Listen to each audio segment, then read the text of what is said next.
পছন্দের পোশাক কিনছেন ক্রেতারা। ঈদ কেনাকাটার আরও খবর জানাতে রাজধানীর মৌচাক মার্কেট থেকে যুক্ত হয়েছেন মাঝার ইমন।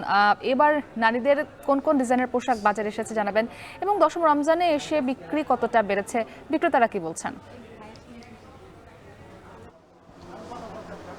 মুক্তি, আপনার শেষের কথাটি দিয়ে যদি শুরু করতে চাই, বেচা বিক্রি যে বিষয়টি, মার্কেটের যে দৃশ্য আমরা দেখছি গত কয়েক রমজান ধরে, আজকে দশম রমজান চলছে, মূলত বিক্রেতারা যেটি ধারণা করছেন বা তাদের প্রত্যাশার যে জায়গা সেটি হচ্ছে 15 রমজানের পর থেকে তাদের যেই ঈদকে ঘিরে মূল বেচা বিক্রি সেটি চলবে, তবে শুরু হবে। তবে আগের যে কেনাকাটা যারা করেন নগরবাসী, অনেকে কর্মস্থলে যান এবং সার্বিক বিষয়টি বিবেচনা করে সেই চিত্রটি মূলত এখন মার্কেটে দেখা যাচ্ছে। আমি যদি একটু এই মৌচাক মার্কেটের দৃশ্য দেখাতে চাই, এবারের মৌচাক মার্কেটে নারীদের যে সমস্ত পোশাকগুলো রয়েছে, বিশেষ করে বিক্রেতাদের সাথে কথা বলে জানতে পেরেছি যে বাহারি রঙের এবং ডিজাইনের পোশাকগুলো রয়েছে, তার মধ্যে সারারা এবং গারারা নামে বিশেষ নামের কিছু পোশাক রয়েছে ঈদকে ঘিরে মূলত, যেগুলো মূলত নারীদের পছন্দের শীর্ষে রয়েছে। এছাড়া যে সমস্ত ভারতীয় এবং পাকিস্তানি বিভিন্ন ধরনের জামা কাপড় রয়েছে, এবং যেটি বলছিলাম যে বাহারি ডিজাইনের, এবং বিক্রেতাদের সাথে কথা বলে যেটি জানতে পেরেছি যে নারীদের পছন্দের তালিকায় যে সমস্ত কাপড়ের রয়েছে, অর্থাৎ সুতি, সিল্ক এবং জর্জেট, এই 3 ধরনের কাপড়গুলোই মূলত বেশি বিক্রি হচ্ছে এখন পর্যন্ত, বিক্রেতারা যেটি বলছেন। আর দাম যদি আমি একটু বলে রাখতে চাই,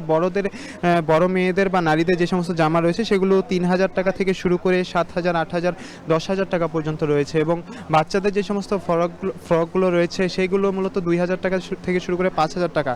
ঈদকে ঘিরে নারীদের যে কেনাকাটা, যে বেচা বিক্রি সেটি কিন্তু চলছে। প্রতিটি দোকানে আমরা নারী ক্রেতা এবং যারা রয়েছেন সকলের আনাগোনা দেখছে, এবং বিক্রেতারা যেটি বলছেন মূলত বিকেল এবং ইফতারের পরে তাদের এই বেচা বিক্রিটা আরও বাড়ে, এবং ক্রেতারা কিন্তু প্রতিটি দোকানেই তারা আসছেন এবং বসে তাদের পছন্দের যে সমস্ত জামা কাপড়টি রয়েছে সেটি কিন্তু তারা কেনার চেষ্টা করছেন। এবং দামের বিষয়ে ক্রেতাদের মধ্যে মিশ্র প্রতিক্রিয়া রয়েছে, যে গত বছরের তুলনায় এবছরে তাদের যে পছন্দের জামাটি রয়েছে সেগুলো তারা তুলনামূলক কম দামেই কিনতে পারছেন, এবং তারা যেটি বলছেন যে ভিড়ের যে বিষয়টি সেটি এখনও কম রয়েছে, তবে এই ভিড় এড়াতেই মূলত তারা একটু আগেভাগে তাদের কেনাকাটা সারছে। আর পাশাপাশি ছেলেদের পোশাকের কথা একটু জানিয়ে রাখতে চাই, ছেলেরা মূলত তাদের পাঞ্জাবির প্রতি তাদের আকর্ষণ রয়েছে এবারের ঈদ বাজারে প্রতিবারের মতো, এবং পাশাপাশি তাদের যে সমস্ত শার্ট, টি শার্ট, প্যান্ট এগুলো তারা কেনাকাটা করছে। আমি যদি সার্বিক বিষয়ে বলতে চাই যে এবারের ঈদ বাজারের যে চিত্র, তারা কিন্তু মূলত নারীরাই মূলত এক্ষেত্রে এগিয়ে রয়েছে তাদের কেনাকাটায়, যেটি বলছিলাম যে বাহারি রঙের এবং ডিজাইনের তাদের পোশাক রয়েছে, এবং পুরুষরাও তাদের পছন্দের পোশাক কিনছে। এবং